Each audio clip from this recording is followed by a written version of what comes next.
국회 본회의에선 이재명 민주당 대표의 체포 동의안이 보고됩니다. 이 대표는 오늘 기자간담회를 열어 법치에 탈을 쓴 사법사냥이 일상화되고 있다고 비판했습니다. 김진표 의장 산하 헌법 개정 및 정치제도 개선 자문위원회가 비례대표 의석수를 현행 47석에서 97석으로 50석 증원하는 내용의 선거제도 개편안을 국회 정개특위에 제출했습니다. 관련 논의도 속도를 낼 전망입니다. 여가위는 전체 회의를 열고 아이돌봄 통합지원 시스템 구축을 위한 아이돌봄 지원법 등 16개 법안을 처리했습니다. 여가부의 비동의 가는지 천리를 두고도 공방이 벌어졌습니다. 대기자의 손으로 분석해보는 정가 동향, 모교 정책클럽, 기자, 대기자. 체포동의안 표결을 나흘 앞둔 이재명 대표의 최근 대국민 여론전을 비롯해 양강 구도가 흔들리며 요동치고 있는 여당 전당대회 판세를 짚어보겠습니다.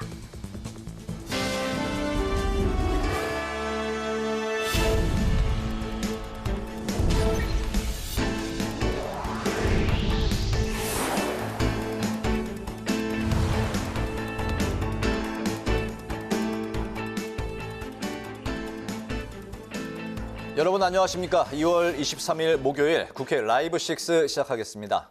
오늘 뉴스는 여성가족위원회 중계방송으로 늦게 방송합니다. 내일 국회 본회의에 이재명 더불어민주당 대표 체포 동의안이 보고될 예정입니다. 이 대표는 오늘 기자간담회를 열고 법치에 탈을 쓴 사법사냥이라며 부당함을 주장했습니다. 또 야당 주도로 직회부된 양곡관리법 개정안에 대한 표결 처리도 이뤄질 것으로 전망되면서 여야 갈등이 심화될 것으로 보입니다. 보도에 김희연 기자입니다. 이재명 더불어민주당 대표 체포 동의안이 내일 본회의에 보고됩니다. 이 대표는 본회의 보고를 앞둔 오늘 기자간담회를 열어 검찰의 구속영장 청구는 부당하다고 주장하며 부결 여론 강화에 나섰습니다. 윤석열 정권이 민생과 경제보다는 권력 강화와 집단 이익에 골몰하면서 야당 파괴와 정적 제거에 나섰다고 비판했습니다. 성남FC 사건, 대장동 위례신도시 개발사업 특혜 의혹 사건 모두 과거 보수 정권에서 집중 수사를 벌였지만 모두 무혐의 불송치 결정이 났는데 검사 출신의 대통령이 당선되고 수사진이 바뀌면서 구속영장이 청구되는 중대 사건으로 바뀌었다고 주장했습니다. 법치에 탈을 쓴 사법 사냥이 일상이 돼가고 있는 폭력의 시대입니다. 정치는 사라지고 지배만 난무하는 그런 야만의 시대가 다시 도래하고 말았습니다. 이 대표 체포 동의안은 내일 본회의 보고를 거쳐 오는 27일 열리는 본회의에서 표결에 붙여지는데 민주당은 부결 당론이 아닌 자율투표에 맡기기로 했습니다.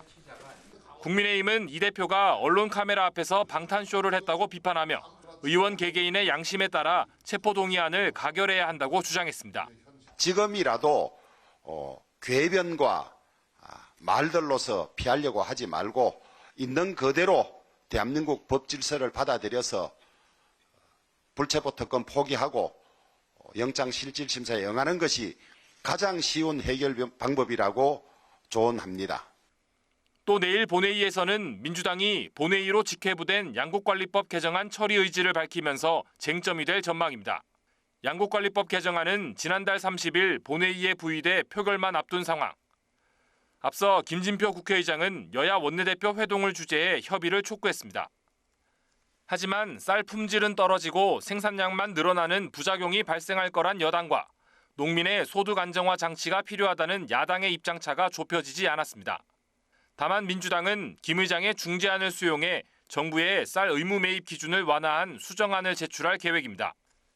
당초 민주당 안의 쌀 의무 매입 기준은 초과 생산량의 3% 이상이거나 전년 대비 5% 이상 가격 하락이었지만 초과 생산량은 3에서 5%로 가격 하락은 5에서 8%로 조정하면서 정부에 재량권을 부여했습니다. 이 밖에 내일 본회의에서는 정부의 감염병 예방 조치를 따르다 경영상 심각한 손실이 발생한 소상공인에 대한 손실보상을 소상공인 시장 진흥기금에서 우선 지원하도록 한 소상공인 보호지원법 개정안 등 민생 법안도 처리될 예정입니다. 국회방송 김희연입니다. 김진표 국회의장 산하 자문위원회가 정개특위의 비례대표 의석수 확대를 담은 선거제 개편안을 제출했습니다. 선거제 논의가 급물살을 탈 것으로 보이는 가운데 국회 정치개혁특별위원회는 결의안을 시한 내 마련할 수 있을지 주목됩니다. 강민지 기자입니다. 자문위가 제출한 개편안은 3가지로 비례대표 확대가 핵심입니다. 첫 번째는 현 소선거구제와 전국 정당 득표율로 비례대표를 배분하는 병립형 비례대표제 혼합. 두 번째는 현행 준연동형 비례대표제를 따르되 위성정당 출현을 막기 위해 지역구 참여정당의 비례대표 의무 추진 등 별도 제도를 마련하는 방안입니다. 소선거구제를 유지할 경우 지역구 의석수를 줄이는 건 현실적으로 어려운 만큼 의원 정수를 50명 늘려 비례대표 의석을 확보하는 안을 제시했습니다. 대신 자문위는 관련 비용이 증가하지 않도록 세비와 인건비 축소 등을 통한 비용 절감 방안도 함께 검토해야 한다고 조언했습니다. 세 번째는 현행 의석수인 300명을 그대로 두되 일부 지역에 중대선거구제를 도입해 의석수를 줄이고 그만큼 비례대표 의석수를 확대하는 내용을 담았습니다. 자문위에서 사실상 가이드라인을 제시하면서 선거제 개편 논의가 급물살을 탈 것으로 보이는 가운데 여야에서도 정치 양극화 해소를 위한 선거제 개편 필요성에 힘을 실었습니다. 왜 국민들은 권력 분산을 이야기하면서 개헌은 또 반대하는가? 왜 비례성을 높여야 되고 정당 정치가 서로 대립적인 것이 되어서는 안 된다고 이야기하면서도 대립 정치를 부추길 수밖에 없는 선거제도는 그게 그냥 소극적인가? 대한민국의 이런 양극화된 정치가 대한민국의 발전을 이끌어가지 못한다라고 하는 그런 이제 인식을 국민들도 갖고 계시다는 점에서 우리 정치가 더 이상 이걸 외면할 수 없는 상황이다. 정개특위에서는 오늘 자문위안을 포함해 선거제 개편에 대한 본격적인 심사에 들어갔지만 별다른 결론을 내지는 못했습니다. 김진표 의장은 다음 달 초까지 정개특위가 복선을 제출한다면 의원 전원이 참여하는 전원위원회에 올려 토론에 붙이겠다는 입장인 가운데 정개특위가 시한 내 결의안을 마련할 수 있을지 주목됩니다. 국회방송 강민지입니다. 국회 여성가족위원회는 여가부 등으로부터 현안 보고를 받았는데요. 지난 1월 여가부가 비동의 간음죄 도입을 검토하겠다고 밝혔다가 9시간 만에 입장을 철회한 것을 두고 김현숙 여가부 장관과 야당이 충돌했습니다. 보도에 홍예진 기자입니다. 지난 1월 26일 여성가족부는 폭행이나 협박이 없어도 동의 없이 이루어진 성관계는 강간죄로 처벌할 수 있도록 하는 비동의 간음죄 도입을 검토하겠다고 밝혔습니다. 그런데 발표 직후 법무부가 비동의 간음죄를 신설할 계획이 없다고 반박하자 여가부가 곧바로 입장을 철회했습니다. 야당은 한동훈 법무부 장관 한마디에 여가부 정책이 철회된 것 아니냐고 따져 물었고 같은 국무위원이고 중앙 부처인데도 이 정도로 독립성과 줏대 없이 국회의원 한마디에 타부처 장관 한마디에 정책이 오락가락 이렇게 변명하시기 바쁜데 김현숙 여가부 장관은 사실이 아니라고 반박했습니다. 전화 통화를 통해서 형법의 주무부서인 법무부의 입장과 양성평등을 주관하는 여성가족부의 입장에 대해서 협의를 했고 상호간에 동의해서 그런 의견을 서로 냈습니다. 야당은 또 여가부가 폐지가 되든 타부처로 이관이 되든 그 전까지 맡은 책임을 다하라고 질타했습니다. 여당도 여가부가 우왕좌왕하면서 혼란을 초래하고 있다며 정책에 대해 명확히 설명해야 한다고 조언했습니다. 그래서 여가부가 부처 현안마다 논란을 회피하는 데 급급할 것이 아니라 적시에 분명한 입장을 밝히고 여가부로 촉발되는 논란을 최소화해서 양성평등 컨트롤 타워로서의 역할을 집중해 주시기를.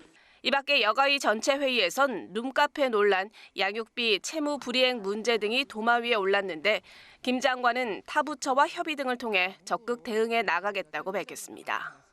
국회 방송 홍혜진입니다.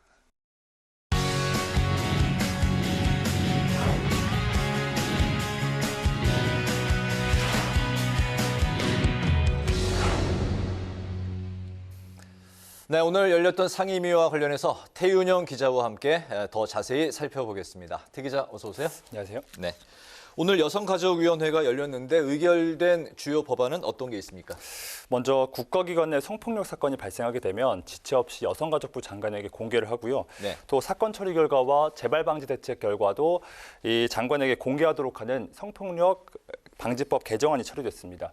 또 이와 함께 아이돌봄 서비스의 질적 향상을 위해서 통합 정보 시스템을 구축하는 이 아이돌봄 지원법 개정안도 함께 의결됐는데요. 또 한부모 가족 복지시설을 출산 지원 시설, 그다음에 육아 지원 시설 같이 이용자 중심으로 개편하는 이 한부모 가족 지원법 개정안도 함께 의결됐습니다. 그렇군요. 법제사법위원회 이제 소식도 알아보죠. 내일 이제 본회의를 앞두고 있는 상황인데 오늘 어떤 법안들이 처리가 됐습니까? 네, 먼저 점포와 사무소 같이 이 점유 부분이 50개 이상인 집합 건물에 대해서 이 관리인에게 회계장부 작성을 의무화하도록 하는 이 집합건물 관리 법안이 처리됐습니다. 이와 함께 국가와 지자체가 예술인 복지정책 기본계획을 세울 때 예술인에 대한 긴급 지원 대책 사항을 포함시키는 예술인 복지법 개정안도 함께 의결됐습니다. 17대 국회 때부터 논의가 이어져 온 변리사법 개정안을 두고서는 법사위에서 열띤 토론이 이어졌는데요. 변리사도 상표에 관한 민사소송에서 변호사와 공동 소송 대리인으로 참여할 수 있도록 한 게 이 법안의 골자입니다. 여야를 떠나서 찬반이 나뉘었습니다. 이 고도의 법률 지식이 요구되는 민사소송 등에서는 변호사 소송 대리의 원칙이 유지돼야 하기 때문에 조금 더 수기 과정을 거쳐야 한다는 쪽, 그다음에 변리사가 특허권 등 출원, 감정 등을 다루는 전문직인 만큼 법률 소비자의 편의를 위해서라도 또 재판의 효율성을 위해서라도 오늘이나 처리시켜야 한다는 쪽이 맞선 겁니다.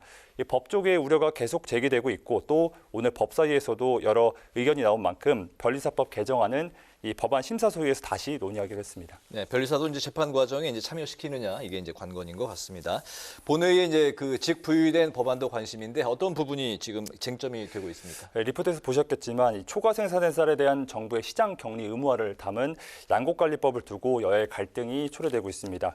이 국민의힘의 반대로 앞서 법사위에서 논의가 되지 않자 민주당 주도로 농해수위에서 표결에 거쳐서 이 본회의 직부의를 결정했는데요. 민주당은 농가 소득을 위한 최소한의 안전장치라면서 처리 의지를 밝혔습니다. 특히 김진표 국회의장이 내놓은 격리 의무화를 일부 완화하는 내용의 중재안도 수용할 수 있다 이런 입장을 밝혔는데요. 이 김성환 민주당 정책위 의장은 오늘 정부에게 의무수매 재량권을 인정하는 수정안을 본회의에 제출하겠다고 밝혔습니다. 윤석열 대통령을 향해선 거부권으로 농민들의 마음을 타들어가게 하는 일은 없었으면 좋겠다 이렇게 말했습니다. 하지만 국민의힘은 쌀의 과잉 생산을 부추긴다는 이유로 여전히 반대하고 있는데요. 정황근 농림축산식품부 장관이 대통령 거부권을 요청하겠다고 밝히면서 갈등의 골은 더 깊어지는 모습입니다. 네, 양곡관리법 알아봤고 이제 간호법을 두고도 여야가 대치하고 있는데 좀 진전이 있습니까? 이 간호법과 의료법 개정안도 사실 상황은 비슷한 상황입니다. 현행 의료법에서 간호사 조항을 떼어내서 간호사의 업무 범위 등을 법률적으로 규정하는 간호법, 그리고 금고 이상의 형을 선고받으면 의사에게 이 면허를 박탈하는 의료법 개정안이 지난 복지위원회에서 민주당 주도로 마찬가지로 본회의 직부의가 결정이 됐는데요. 보건의료계의 우려가 있는 만큼 좀 더 논의가 필요하다는 국민의힘, 이 자당 소속 김도읍 의원이 위원장으로 있는 법사위에서 법안 심사 소위에 상정하는 식으로 대응했습니다. 민주당 의원들이 소위에서 퇴장하면서 의결 정족수 부족으로 계류되긴 했습니다만 이미 상임위에서 직부위가 결정된 법안을 다시 법사위 소위에 상정하는 게 가능하냐 이를 두고서 논란이 계속되고 있는 상황입니다. 네, 양곡관리법, 간호법 계속 정치권에서 이제 쟁점이 되고 있는 사안들인데 내일 본회의에서 두 법안 운명이 어떻게 될지 또 지켜봐야 되겠습니다. 오늘 이슈 분석 태윤영 기자와 함께했습니다. 태 기자 수고했습니다. 수고했습니다.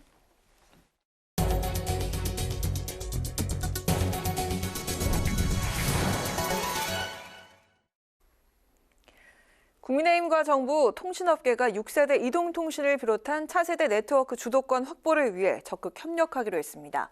조속한 상용화와 인프라 구축 등을 위해 정부 예비 타당성 조사 면제 등을 추진하기로 했습니다. 보도에 임채원 기자입니다. 5G보다 통신 속도가 50배나 빠른 6G 차세대 이동통신은 가상현실 메타버스와 자율주행 등 미래 산업의 기반이 되는 핵심 기술입니다. 국민의힘과 정부, 통신업계는 오늘 간담회를 열고 6G 이동통신을 비롯한 차세대 네트워크 기술 개발 사업과 관련해 정부 예비 타당성 조사 면제를 추진하기로 했습니다. 글로벌 6G 시장에서 15%의 점유율을 확보하는 등 네트워크 기술 패권 경쟁을 선도하겠다는 목표인데 국민의힘은 상임위 차원에서 정부 예비 타당성 면제 사업을 논의하겠다며 야당에게도 시장 상황 등을 공유해 협조를 구하겠다고 밝혔습니다. 기술 개발 촉진을 위한 대기업과 중소기업 간 협의체 구성도 제안했습니다.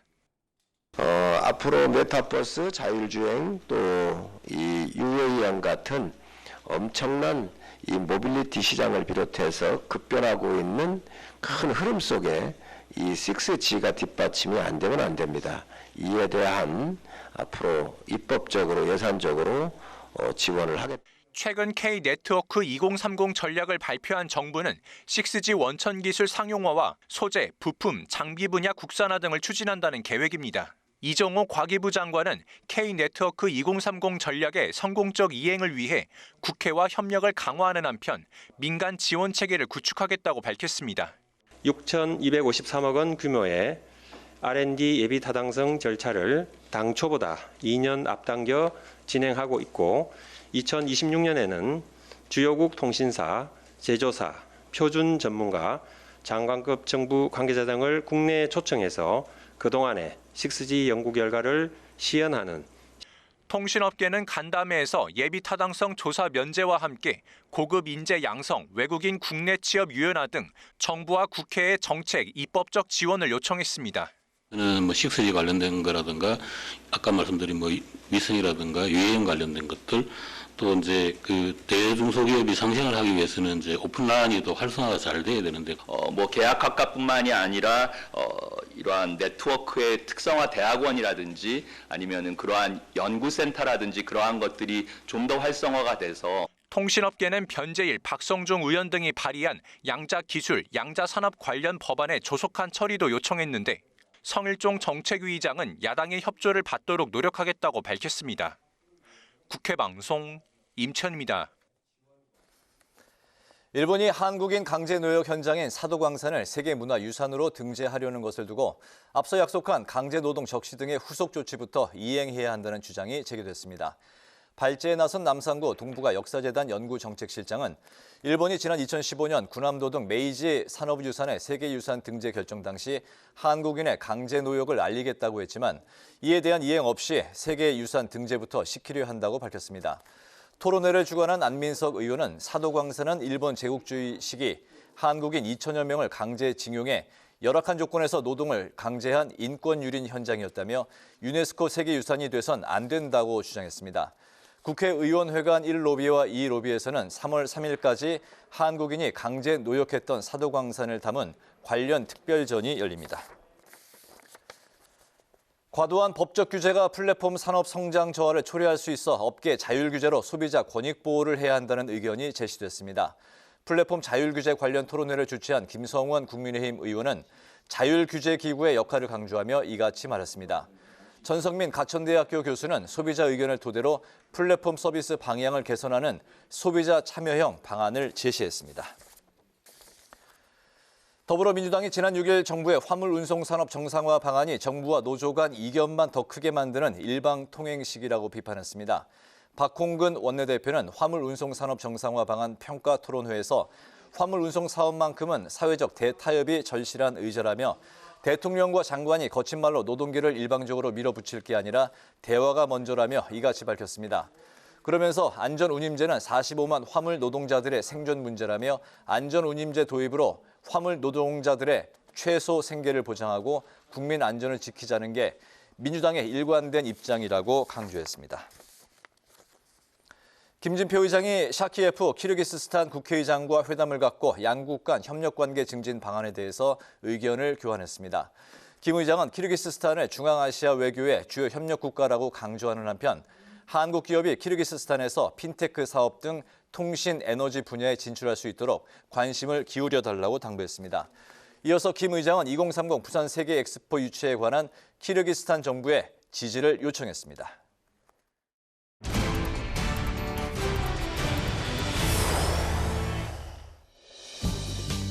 2월 23일 정치권의 뜨거운 말말말 강아랑의 정치톡 시작하겠습니다. 오늘의 첫 번째 정치톡은 사퇴 요정 황교안입니다. 김 후보님, 사퇴하십시오. 의혹을 해결하려면 왜 도로의 노선이 바뀌었는지 그 과정을 해명하시기를 바랍니다. 총선 승리와 윤석열 정부의 성공을 위해서 지금이라도 김기현 후보님이 용기 있게 후보 사퇴하시기를 바랍니다. 지금이라도 선당 후사의 정신으로 용기 있게 사퇴하십시오. 네, 이렇듯 최근 TV토론에서 김기현 후보를 향해서 권력형 토착 비리 의혹을 거론하면서 연일 사퇴를 요구하고 있기 때문인데요. 이에 김기현 후보는 황 후보를 향해서 아예 정계 은퇴를 요구하고 나섰습니다. 황교안 후보야말로 정말 정계 은퇴하셔야 될 것 같습니다. 의혹이라고 표현했을 뿐이지 단정하지 않았다는 것이고요. MBC가 보도한 것이 사실이라고 되어 있지 않습니다. 가짜뉴스를 퍼나르시면서 전당대회 이렇게 진흙탕으로 만드시고서 어떻게 대표가 되려 하십니까? 정말 딱하십니다.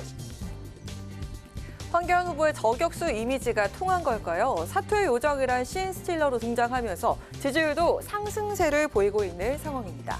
안철수 후보의 하락폭과 유사한 상승폭을 보이면서 주목을 받고 있습니다. 글쎄, 근데 선거를 그 3년 전에 그렇게 망가뜨려 놓고 이제 나이도 이제 지공선사 지하철 공짜로 타는 이제 연세도 되셨는데 지공. 뭘 또 하겠다고 저번엔 뭐 대통령 후보도 나오고 대통령 권한대행까지 지낸 사람이 난 저러는 모습이 좀 애처로워 보여요. 민주당에선 이러한 황 후보를 향해서 지하철도 공짜로 타는 만 65세 이상을 일컫는 지공선사라는 표현까지 써가면서 그의 씬스틸러 활약을 깎아내리기도 했습니다. 이은재 전 의원에 이어서 국민의힘에 새롭게 등장한 사퇴요전 황교안. 이 같은 이미지가 향후 지지율에 지속적인 영향을 일으킬 수 있을까요? 점점 흥미로워지는 국민의힘 전당대회 상황이었습니다. 두 번째 정치톡은 주어 없는 영장입니다. 이재명이 없는 이재명 구속영장이라고. 주어에 이재명이 거의 없습니다. 그냥 이재명이 A에게 이렇게 말했다는 말을 B가 들었다. 이게 영장 내용입니다. 판사를 설득하기 위한 영장이 아니라 대국민 선전전을 위한 선전문이다. 이런 생각이 많이 들었습니다. 작심한 듯 1시간이 넘는 기자회견을 열고 검찰의 영장 내용을 강력 비판한 이재명 대표. 이재명이라는 주어가 빠졌다. 수갑찬 이재명을 보여주고 싶은 것이라면서 혐의를 전면 부인했습니다. 이에 오늘 법사위 출석을 위해서 국회를 찾은 한동훈 장관은 이렇게 응수했습니다. 바로 그 얘기를 판사 앞에 가서 하시면 됩니다. 자세히 혹시 읽어보셨나요? 국회에서 의안 시스템에 올라있는 것 아닌가요? 다른 사람 말 듣지 마시고 상세히 한번 읽어보시는 것도 좋을 것 같습니다. 만약 이 대표님 말씀처럼 다 조작이고 증거 하나도 없다면 대한민국 판사 누구라도 100% 영장 발부하지 않을 겁니다. 네, 앞서 친명계 의원들도 검찰의 영장 내용을 문학적이다, 궁색하다 등의 표현을 써가면서 이재명 대표에게 힘을 싣기도 했었죠. 굉장히 문학적인 표현이 많이 등장하고 법관을 설득하는 내용보다는 뭐 언론을 자극하기 위한, 언론에 홍보하기 위한 내용들이 아닌가. 그 내용이나 논리들을 볼 때 얼마나 궁색한가. 누가 이 구속영장 청구서를 썼는지는 모르겠습니다만 무능의 수치인 건지 한동훈 장관이 데스킹을 하셨나 하는 이 우스갯소리가 나올 정도로. 체포동의안 표결이 이제 나흘 앞으로 다가왔죠. 당사자인 이재명 대표를 비롯해서 민주당 내부가 적잖이 술렁이고 있는 분위기 속 과연 친명계 정청래 의원의 예측대로 압도적인 부결이 가능할지 정치권의 촉각이 모아지고 있습니다. 지금까지 강아랑의 정치톡이었습니다.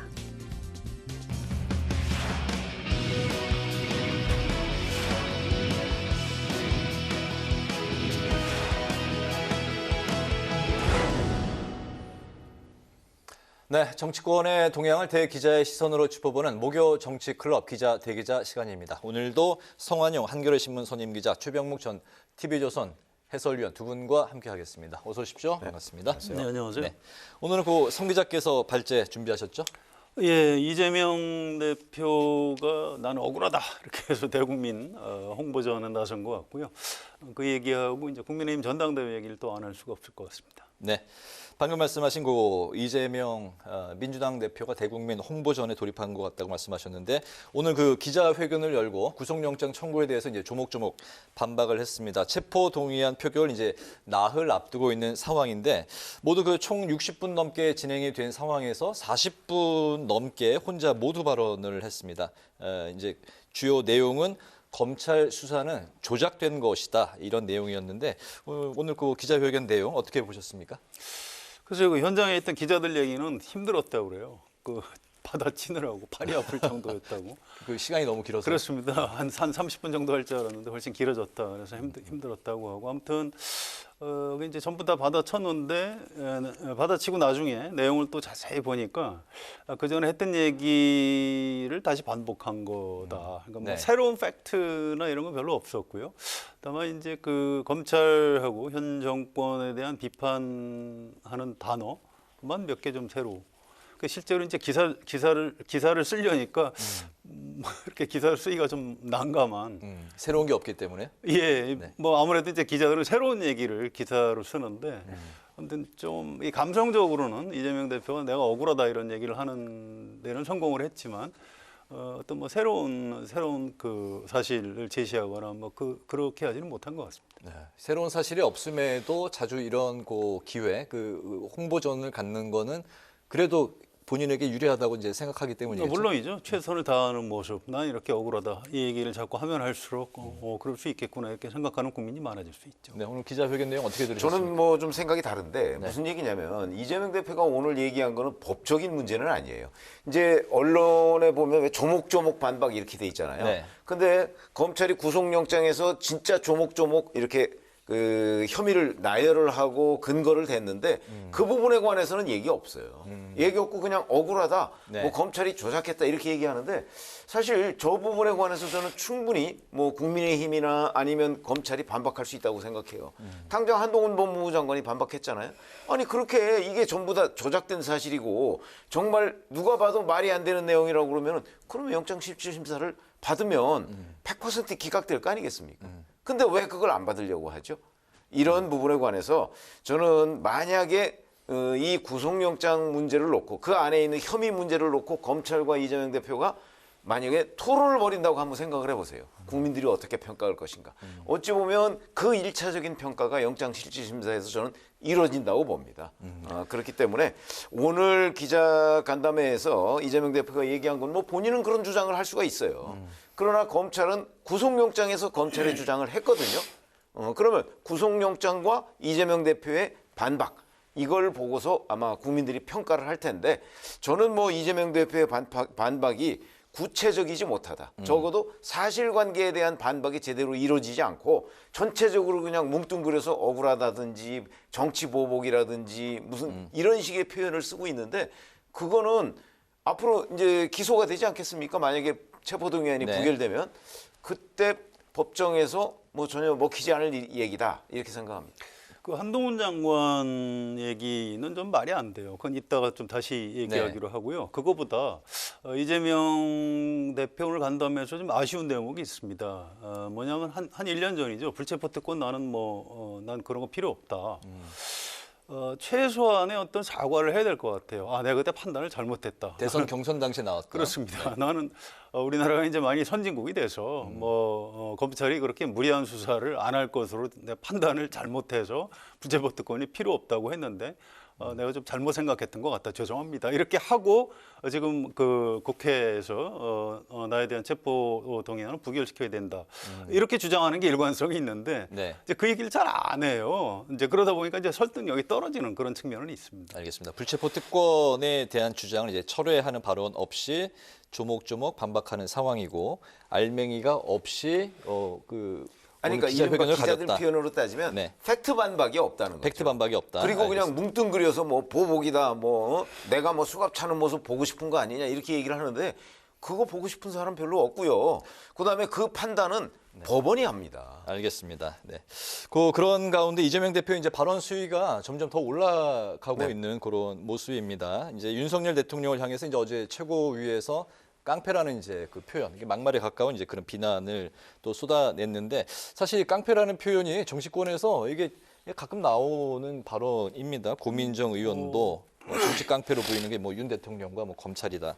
한동훈 장관도 뭐 몇 번 또 이제 깡패라는 워딩을 썼고. 그건 이제 진짜 깡패를 얘기하는 거고요. 더 거슬러 올라가면 윤석열 당시 이제 검찰총장이 수사 기소권 가지고 정치 보복하는 게 그게 깡패지 검찰이냐 이런 표현을 이제 썼었는데 어쨌든 그 이번에 그 이재명 대표의 발언의 의도 좀 찾아볼까요? 어떻게?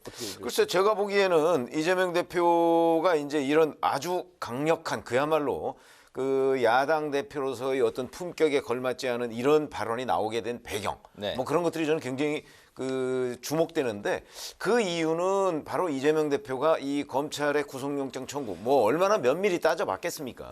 그리고 본인이 법조인이기 때문에 아마 이게 실제 영장실질심사에 들어가면 구속영장이 발부가 될 것인지 기각이 될 것인지 굉장히 잘 알 것이라고 생각을 하거든요. 그렇기 때문에 이렇게 평상시에 쓰는 용어보다 훨씬 더 과격하고 국민들 눈살을 찌푸리게 하는 이런 표현을 썼다는 사실은 이재명 대표가 그만큼 조급하다 내지는 초조하다. 그래서 표현의 이 절제 수준을 넘었다. 저는 이렇게 평가를 하기 때문에 아마 이재명 대표가 지금 뭐 겉으로 저렇게 얘기하는 거는 저는 약간의 허장성세가 있다고 봅니다.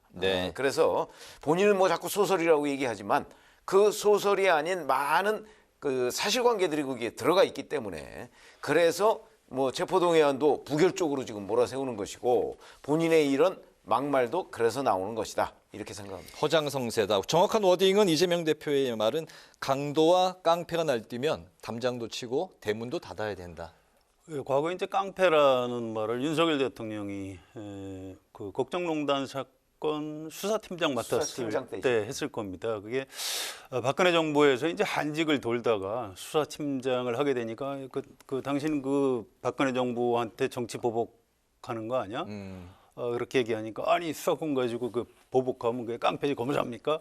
굉장히 이제 자극적인 단어를 써서 이제 그런 그 의구심을 한 방에 불식시켰죠. 그런데 깡패란 말을 정치인들이 자주 쓰지는 않습니다. 그런데 이제 이번 사안에 대해서 이재명 대표는 자꾸 어떤 이번 사안 자체가 이제 양측면이 있죠. 정치적인 측면이 있는 겁니다. 왜 당사자가 대선 후보였기 때문에. 또 이제 법률적인 측면이 있는 거죠. 그런데 이제 이재명 대표는 가급적 이제 정치적인 사건으로 부각을 시키기 위해서 이제 그런 자극적인 단어를 쓰는 거고요.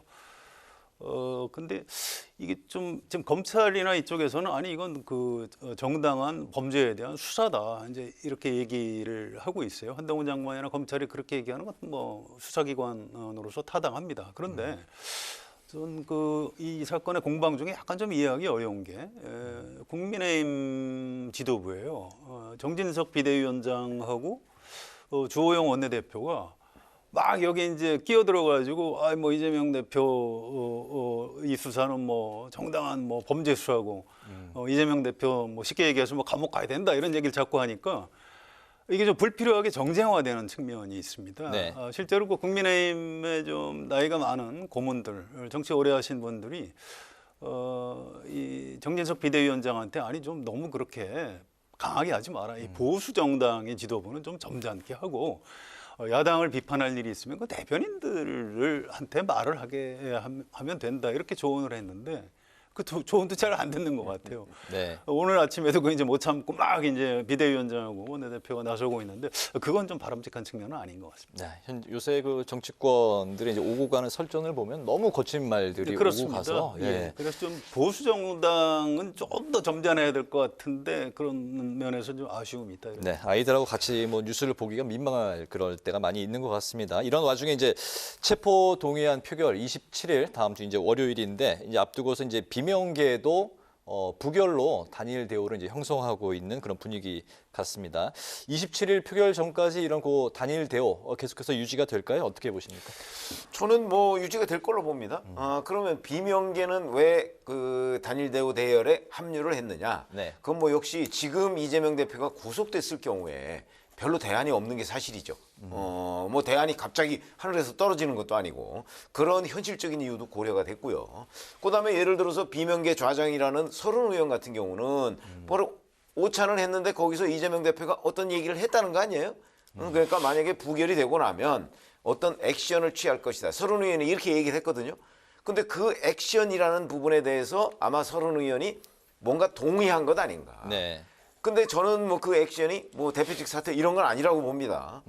그래서 그 액션에 대해서 어차피 대안도 없는 마당에 이재명 대표가 이런 식으로 이 현재의 이 난국을 돌파하겠다고 하는데 굳이 뭐 지금 서른 의원이나 뭐 비명계 몇 명이 여기에 찬성한다고 해서 이 체포동의안이 가결될 것 같지도 않거든요. 네. 그렇기 때문에 이번까지는 일단 하여튼 그 부결 대열에 그 비명계도 동참을 하고 자 이게 이제 시간이 좀 지나서 앞으로 이런 일이 또 벌어질 가능성이 높으니까 네. 그때 가면 그때는 이제 새로운 판단을 하자.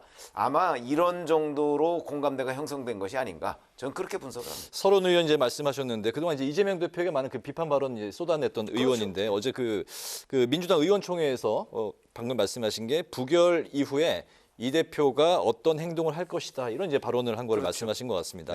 이걸 두고 이제 부결 후 사퇴를 요구하는 목소리가 아니냐. 그리고 이제 권노갑 상임고문도 어제 그 이재명 대표하고 이제 상임고문단 그 만남에서 이번엔 부결 단일 대오, 다음번엔 선당 후사 이렇게 했으면 좋겠다. 그래서 이 사퇴 목소리도 점점 이게 좀 심심치 않게 여기저기서 좀 나오고 있는 것 같습니다. 어떻게 보십니까? 글쎄요. 저도 좀 궁금해서 물어봤어요. 그런데 서른 의원 얘기는 뭐 그렇게 구체적으로 얘기한 것 같지는 않다고 그래요. 뭐 얘기를 하다 보면 아니 뭐 일단 그 부결 되도록 좀 도와주십시오. 이제 서른 의원이 훨씬 나이가 많으시니까 네. 그렇게 얘기를 하면서 아니 뭐 좀 도와주시면 제가 민주당을 위해서 필요한 순간에 제가 뭐 어떤 결단을 할 수도 있지 않겠습니까? 이제 이런 선문답을 좀 주고받았는데. 서른 의원이 이제 그 말을 이제 이재명이 선당 후사를 하겠다는 얘기구나 이렇게 해석을 해서 의총에서 발언을 좀 강하게 한 것 같아요. 아무튼 서른 의원이 입을 꾹 다물고 있기 때문에 정확히 뭐라고 했는지 확인할 방도는 없습니다. 다만 뭔가 같은 얘기를 주고받았다 이런 거고요. 이재명 대표를 싫어하는 민주당 의원들도 꽤 있죠. 꽤 있는데 이분들한테 좀 어제 그저께서야 좀 물어봤어요.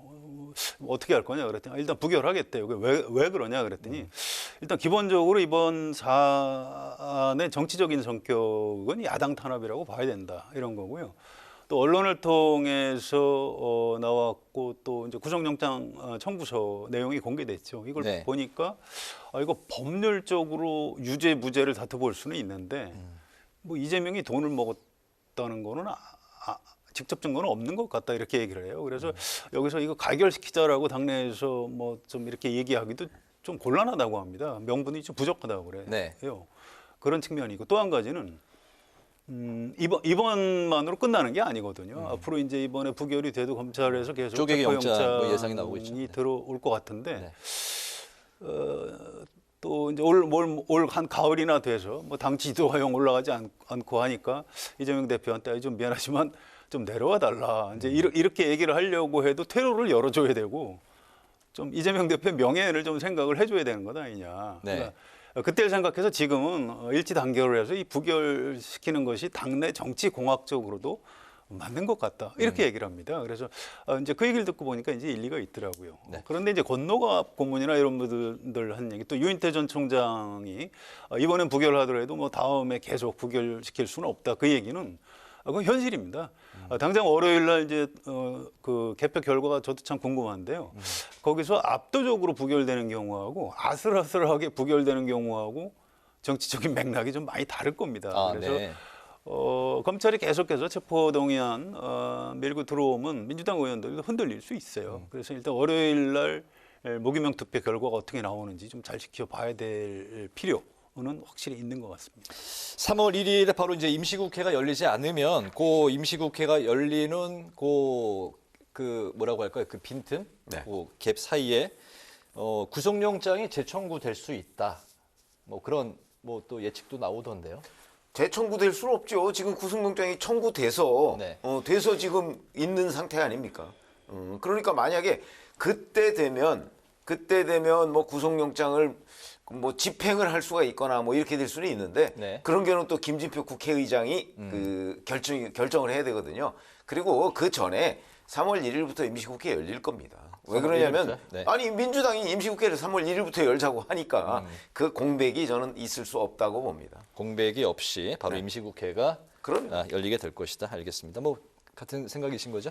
예, 뭐 그건 당연히 민주당 입장에서는 임시국회 소집할 거고요. 뭐 회의 일정이 잡히지 않더라도 임시국회 열려 있으면 국회에서 체포동의안 표결을 해야 되기 때문에 네. 뭐 그런 뭐 중간에 뭐 비어서 체포가 진행되는 일은 벌어질 것 같지는 않습니다. 체포동의안 이제 표결 때 한동훈 장관이 체포동의안 설명에 또 어떤 카드를 갖고 나오느냐도 이제 관심사인 것 같습니다. 지난번 노웅래 의원 때도 히든 카드를 갖고 나와서 또 여러 가지 또 회자가 됐었는데 검사처럼 설명하면 나중에 그게 이제 본인한테 부메랑이 돼서 돌아올 수 있다. 이게 이제 민주당의 이제 그 박범계 의원이 오늘 이야기했는데요.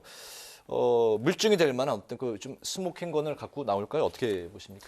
글쎄요, 저는 뭔가가 있을 거라고 봅니다. 이른바 왜 언론에서 하는 한방 뭐 이런 게 좀 있을 거라고 봅니다. 스모킹건? 과거에 이제 노웅래 의원의 경우에 뭐 돈봉투 부스럭거리는 소리가 녹음돼 있다 이런 얘기도 했죠. 네. 그런데 이번에도 이 한동훈 법무부 장관의 스타일상 아마 그런 뭐 결정적 물증이라고 하는 것, 그게 뭐 성남FC 관련이든 아니면 대장동 배임 관련이든 있을 가능성이 저는 대단히 높다고 봅니다. 이런 데에서 물러서는 스타일이 아닌 것으로 보이거든요. 네. 그러니까 오히려 그 뭐 박범계 의원이 뭐 그게 업보가 될 때는 되더라도 나는 원래 그게 검사의 역할을 하는 거거든요. 네.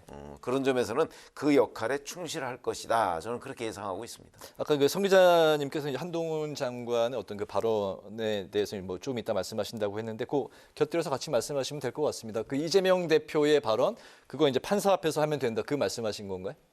예, 그렇습니다. 네.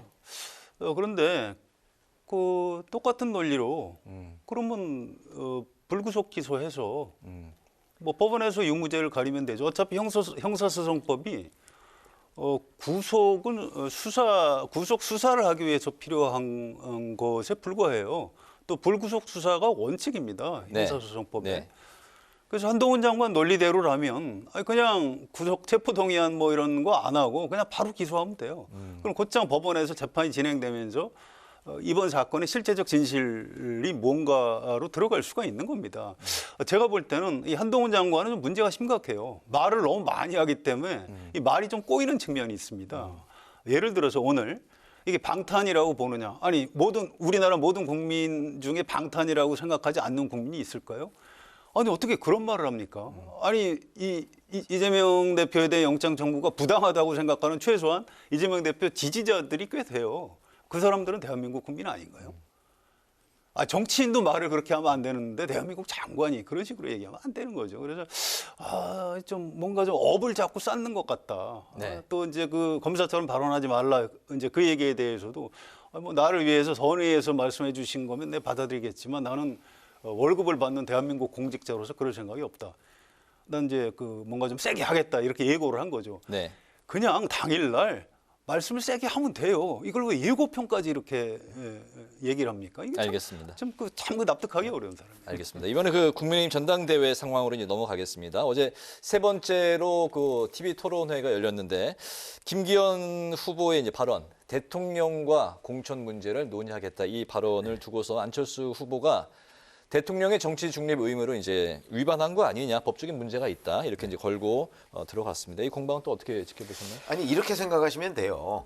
대통령과 집권당이 공천 문제에 관해서 논의를 안 한 경우는 없습니다. 없습니다. 네. 다만 그 논의가 공개적으로 이루어지느냐 아니면 비공개로 이루어지느냐의 차이죠. 그러니까 이게 김기현 지금 후보처럼 만약에 공개적으로 대통령실과 집권당이 공천 문제를 논의한다? 그거는 지금 진짜 법률적인 문제가 생길 수가 있어요. 네. 그렇기 때문에 이건 공개적으로 난 논의하겠습니다 이렇게 얘기할 사항이 아니고 그러나 비공개, 공개 안 된 물밑에서는 정무수석과 항시 논의했습니다. 뭐 노무현 전 대통령도 저는 뭐 논의한 걸로 일부 알고 있고요. 그러나 전면적인 개입은 아니지만 네. 그 정도를 빼고서는 다른 정부에서는 모두 논의를 했습니다. 네. 그렇기 때문에 이거는 뭐 논의하겠다, 논의해서는 안 된다 뭐 이렇게 얘기할 사항은 아니고요. 네. 실질적으로는 다 논의하지만 이걸 논의한다는 거를 다 드러내놓고 하는 거는 굉장한 논란을 불러일으킬 것이고 더군다나 그 집권당으로서 민심도 생각해야 될 거 아닙니까? 그런 점에도 부정적인 영향을 미칠 것이다 이렇게는 말씀을 드릴 수 있습니다. 일단 정치적인 측면에서는 별 의미 없는 논쟁이에요. 뭐 안철수 후보가 대표가 되면 윤석열 대통령이 공천 못 하나요? 그렇지 않습니다. 마찬가지예요. 어차피 공천은 윤석열 공천입니다. 그래서 그걸 갖고 두 후보가 싸우는 것 자체가 좀 별 의미가 없다 생각하고요. 다만 법률적 측면에서 좀 전에 이제 최 의원 말씀하신 대로 이게 명백하게 증거가 드러나거나 하면은 대통령이 나중에 처벌을 받을 위험이 있습니다. 박근혜 대통령 때 이제 정당 공천에 너무 깊게 개입했다가 나중에 징역 2년인가 이렇게 받은 실형을 받았던 네. 그런 게 있습니다. 그래서 대통령 재직 기간에는 기소가 안 되지만 퇴임 이후에 법적 책임을 져야 될 위험이 있어요. 좀 조심해야 되는 겁니다. 그런데 저는 이 문제에 대해서 약간 근본적으로 우리가 좀 다시 생각을 해봐야 돼요. 우리나라 헌법하고 선거법에서 현직 대통령의 선거운동을 금지하고 있는데 정치 중립 요구하고 네네. 있죠. 아니 미국이 우리보다 훨씬 오래전부터 대통령제를 채택한 국가인데 현직 대통령이 선거운동 합니다. 그리고 우리나라도 이제 많이 선진국이 됐어요. 현직 대통령이 선거운동 한다고 해서 거기에 휘둘려서 유권자들이 여당을 찍을까요? 저는 그렇게 생각하지 않아요. 차라리 대통령이 좀 당직도 좀 가질 수 있게 하고 좀 여당 후보를 위해서 선거 운동도 좀 할 수 있게 우리나라 헌법하고 법률도 좀 전향적으로 개정할 필요가 있는 겁니다. 지금 이게 대통령 사실 당적이 있는데도 불구하고 정치적 중립을 지키라고 하니까 우리나라 법률 체계 자체가 좀 모순되는 측면이 있어요. 네. 근본적으로 한번 검토를 해볼 필요가 있다고 생각을 합니다. 알겠습니다. 안철수 후보의 이제 요즘에 보면은 전반적인 추세가 좀 하락세에 있는 것 같습니다.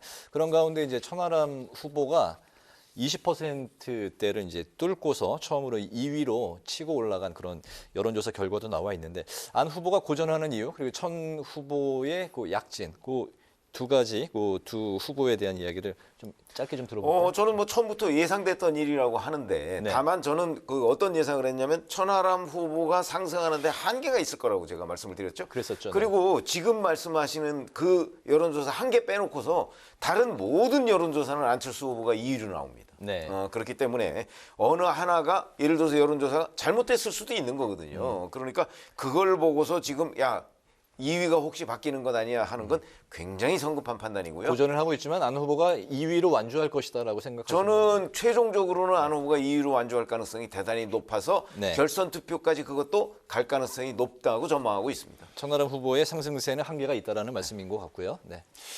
글쎄요, 뭐 두고 봐야죠. 알 수 없습니다. 그런데 안철수 후보가 부진한 건 두 가지 이유가 있을 겁니다. 하나는 나 안철수가 왜 국민의힘 대표를 해야 되는지 설명을 잘 못하고 있는 거예요. 우리 지난주에도 이제 그런 토론을 한 것 같은데 이분이 좀 정체성이 애매합니다. 저 사람이 민주당 대표를 했던 사람인데 국민의힘 대표를 해야 되는 이유가 뭐지?에 대해서 국민의힘 사람들이 아직 잘 납득을 못하고 있는 측면이 있어요. 또 한 가지는 윤석열 대통령이 명백하게 나 안철수 싫다라고 얘기를 한 겁니다. 아직 대통령 취임한 지 1년도 안 됐어요. 국민의힘 당원들이 아니 대통령이 싫다는데 굳이 찍어줘야 돼? 라고 이제 지금 고민을 하고 있는 거죠. 네. 그래서 지금 부진하다 이렇게 생각을 합니다. 알겠습니다. 만약에 그 김기현 후보가 1차 투표에서 이제 뭐 과반을 차지를 못하면 이제 1, 2위가 결선 투표를 하게 될 텐데 그때 2위는 안철수 후보다라고 이제 최 의원은 저는 그렇게 될 가능성이 높다고 보는 거죠. 저는 1차에서 김기현 후보가 될 가능성이 3월 8일 날 결론이 날 가능성이 훨씬 높다고 1차에서 끝날 것이다. 보고요. 네. 혹시 결선으로 가더라도 그걸 뭐 안철수 후보가 3, 4위 표를 받아서 뭐 역전을 하는 건 거의 불가능하다. 그래서 어차피 대표는 김기현이다, 오대현이다 이렇게 전망을 합니다. 알겠습니다. 오늘 이재명 민주당 대표의 체포 동의안 그리고 이제 국힘의 전당대회 상황 TV 토론회를 중심으로 이제 이야기를 쭉 펼쳐봤는데요. 마지막으로 두 분의 한 줄 논평 들어보겠습니다. 먼저 성환영 기자님. 예, 좀 뭐 어차피 윤석열 대통령 체제를 위해서 이제 대표 경선을 하고 있죠. 국민의힘에서 뭐 다 좋은데. 이게 좀 너무 심합니다. 부동산 투기를 했다 이건 좋은데 뭐 민주당 유전자를 가지고 있다 그러고 사퇴하라고 그러고 막 서로 아니 이게 같은 정당 사람들이 사퇴 요정이다라는 말도 나오고 뭐 다 좋습니다. 네네. 뭐 정치라는 게 권력 투쟁을 하는 거니까 다 좋은데 아니 지금 우리 국민 관심은 거기에 있는 게 아니 지금 뭐 여러 가지 물가, 네. 금리 아주 죽을 맛입니다. 뭐 경제는 또 떨어지고 있고. 이거 집권 여당 대표 경선 이런 식으로 해서 되겠습니까? 이거 곤란해요. 제가 오늘 한 줄 논평. 민생 외면한 권력투쟁 전당대회라고 하겠습니다. 네. 자, 뭐 이재명 대표의 기자간담회 내용 가지고 저희가 쭉 지금 말씀을 드렸는데 이제 뭐 한마디로 얘기하면 억울하다 뭐 이런 거죠. 그리고 본인이 그 대선에서 졌기 때문에 이런 일이 생기는 거다라고 얘기를 하는데 사실은 그 억울함을 자꾸 왜 국민한테 토로를 할까요? 전 그런 생각이 들어요. 네. 그래서 오늘 한 줄 논평은 이재명 억울함은 법원에 호소해야 이걸로 하겠습니다. 네, 오늘 목요 정치클럽 기자 대기자 지금까지 성환용 한겨레 신문 선임 기자 또 최병목 전 TV조선 해설위원과 함께했습니다. 이제 2월은 오늘 마지막 뵌 것 같고 다음 이제 3월에 또 뵙도록 하겠습니다. 오늘 수고 많으셨습니다. 고맙습니다. 네, 오늘 국회 라이브 6는 여기서 마치도록 하겠습니다. 시청해 주신 여러분 고맙습니다.